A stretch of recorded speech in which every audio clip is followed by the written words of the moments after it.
Hi, this is Ithia from Beamster International, and in this video, you will learn how to manage customer complaints on QDMS. Let's get started.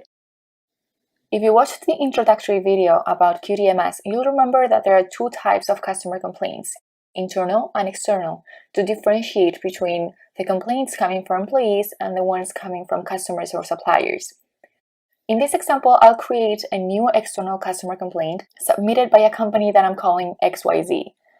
This company is upset about how much time it's taking our technical support team to get back to them. As you can see, I'll be the one entering this complaint into the system, but we could also integrate QDMS with the complaints portal to add them automatically the moment they are received. Since I know what the complaint is about, I can classify it as an after-sales nonconformity and inform, for example, Emre about it. I'll also select that the product the company is talking about is QDMS. The next step is optional, so I'll just select myself as the user who is submitting the complaint. As for the team, I am going to make Emre the team leader and Kevin the team member, and by default, they will have to create a first progress report within 3 days. I won't add any attachments, and that is the last step that I can complete at the moment, so I'll save the complaint. As you can see, Emre as the team leader has to review the complaint, so I'll switch users to show you that a new task has been added to his home screen. Emre will evaluate the complaint, write a first progress report, and decide if a kappa needs to be added. Let's just assume that there is no kappa needed in this example. Once it is saved, either Emre or Kevin can start analyzing the root reasons. I log in as Kevin, who will find out the reason why the technical team didn't respond to the company XYZ is that they have been overwhelmed with work since one of the team members is on vacation.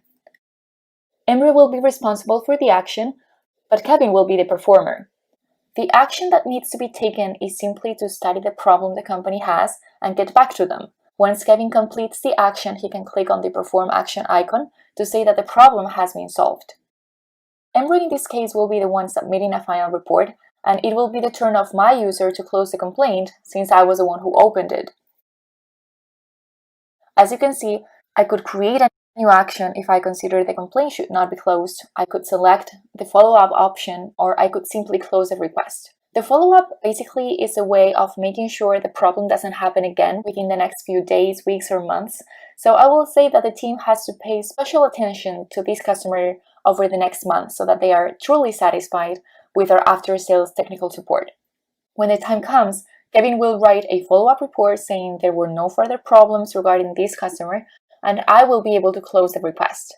I will open the complaint once again, but from the main menu this time, and I'll show you how the finished customer complaint looked like. Everything seems fine, so I will close the customer complaint. I could have complicated the process a bit if I had considered that this complaint required a kappa to be opened, but I hope you got the idea of how this module works.